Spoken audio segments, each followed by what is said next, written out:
আজকে আমি একটি তরমুজ এঁকে দেখাবো। প্রথমে এরকম একটা পৃষ্ঠা নিয়ে নিব। এবার একটা ভালো মতো এইভাবে গোলটা এঁকে নিব। এঁকে নেওয়া হয়ে গেলে এই তো এখান থেকে এমন করে দিব, আর এখান থেকে এটাকে এইভাবে লেগে দিব। এই তো এরকম করে আঁকাতে হবে।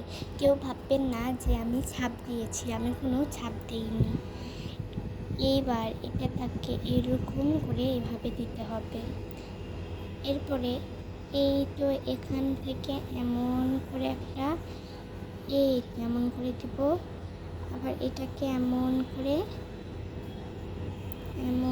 এটার সাথে এভাবে লেগে দিব। এরপরে এটা হচ্ছে এরকম করে এর সাথে সে লেগে দিব।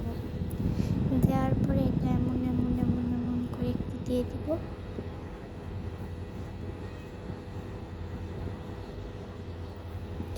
আর এটার এখানে এইভাবে লম্বা টানগুলো দিয়ে দিব। এরপরে এই তো এরকম করে তরমুজের যে দাগ হয় সেটা দিয়ে দেব। এই তো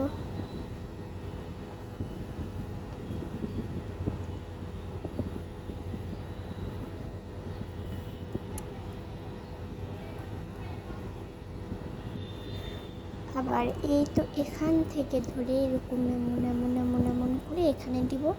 তারপরে আর দিতে হবে না, আবার এমন করে এই তো এরকম করে এখানে দিব। আর একটা আমি দাগ দিচ্ছি।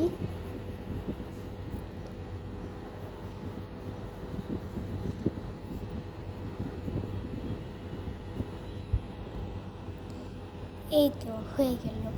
এবার আমি রংটা করব। এই তো আমার রং, এখন আমি রংটি করে নিব।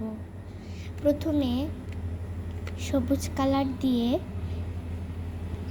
এরকম দাগটা বাদে, এগুলো সব দাগ বাদে পুরো তরমুজটা সবুজ কালার করে নিব। এই তো আমার এই সাইড হয়ে গেছে। এই তো এই মাঝখানের দাগটা হালকা টিয়া কালার দিয়ে দিব। এবার এটার এরকম করে যে দাগ ছিল সেই দাগটাকে আবার দিব। অনুরূপভাবে এটাও সেটাই করে নিব। এই তো করে নিচ্ছি আমি।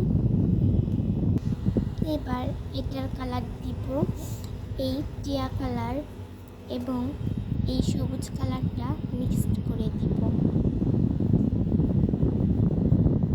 প্রথমে এমন করে দিয়ে টিয়া কালারটা দিয়ে এমন করে ঘষে দিব। এই তো এরপরে আবার একটু সবুজ কালারটা নিয়ে পুরোটা ভরাট করে আবার টিয়া কালারটা এর উপর দিয়ে দেব। হয়ে গেছে। এবার আন্ডারলাইন করব। আমি এবার এটাতেও আন্ডারলাইন করে নেব।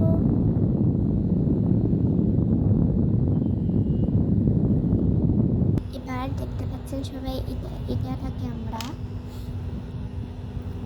গাঢ় সবুজ কালার করে নিচ্ছি।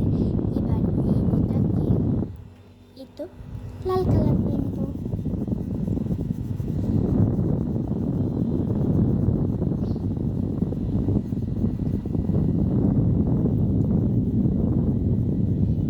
অনুরূপভাবে এটাকেও এইভাবে লাল কালার করে নিচ্ছি। এই তো হয়ে গেল। এবার আমরা এমন করে এটাকেও আন্ডারলাইন করব, আবার এই সাইডটাকেও আন্ডারলাইন করে এমন যে এটা এইভাবে দিয়েছি একটু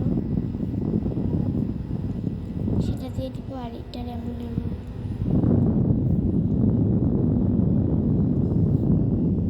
এই তো হয়ে গেছে। এবার তরমুজটার ছায়া আমি পেন্সিল দিয়ে করে দিচ্ছি।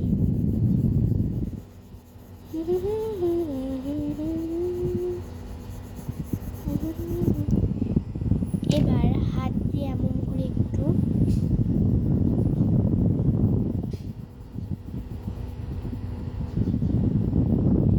এই তো তরমুজটার ছায়া হয়ে গেছে। কেমন হয়েছে? হয়েছে সবাই বলে যাবেন।